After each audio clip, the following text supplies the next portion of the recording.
Setiap langkah inspirasi bermula dengan satu langkah kecil. Saya Ime, murid SMK Sentul Utama, dan ini adalah kisah saya. Bagaimana dunia digital mengubah cara saya belajar, berkarya dan memberi inspirasi.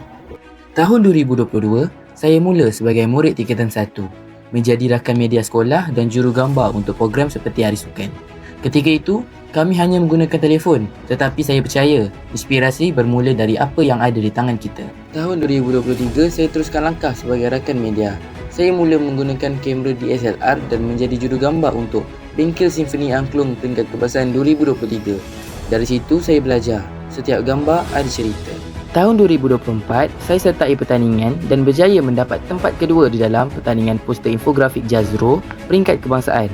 Dalam tahun yang sama, pada tahun 2024, Pengetua Puan Aswalela meminta rakan media untuk menubuhkan sebuah produksi TV PSS. Di situ tercetusnya idea saya untuk menamakan TV PSS SMK Sentul Utama Suyens TV. Dari situ lahir podcast Suyens yang kemudiannya tercalon dalam Festival TV PSS Kebangsaan 2024. Tahun 2025, saya sertai pertandingan video kreatif TV PSS peringkat PPD dan berjaya meraih tempat ketiga peringkat daerah. Suyens TV terus berkembang, menghasilkan live streaming, muzik video raya dan takbir raya. Saya turut menemu ramah Menteri Digital Malaysia YB Gobind Singh Deo dalam National AI Competition 2025.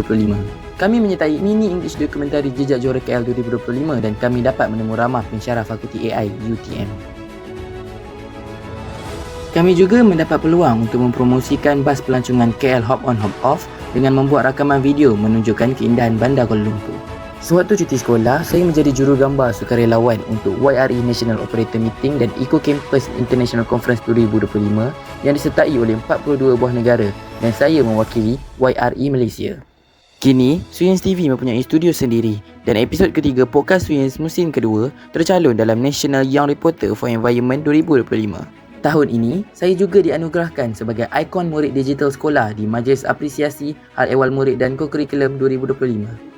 Perjalanan ini takkan bermakna tanpa insan-insan di sekeliling saya. Terima kasih kepada semua guru Suyens TV yang banyak membimbing, memberi peluang dan mempercayai bakat saya untuk terus berkarya. Buat pengetua dan barisan pentadbir sekolah, terima kasih kerana sentiasa menyokong setiap langkah digital kami dan membuka ruang kepada pelajar seperti saya untuk mencipta perubahan. Buat semua rakan-rakan Suyens, terima kasih kerana menjadi tulang belakang dalam setiap projek dari hari pertama hingga kini. Kekayaan semua adalah sebahagian daripada kisah ini. Bersama-sama kita buktikan bahawa dunia digital bukan hanya tentang teknologi, tetapi tentang semangat, kreativiti dan kebersamaan. Dari sekolah saya bermula dan akhirnya saya dapat membantu ramai orang. Saya Ime, ikon murid digital SMK Sentul Utama. Inilah kisah saya, kisah seorang murid yang melihat dunia melalui lensa digital.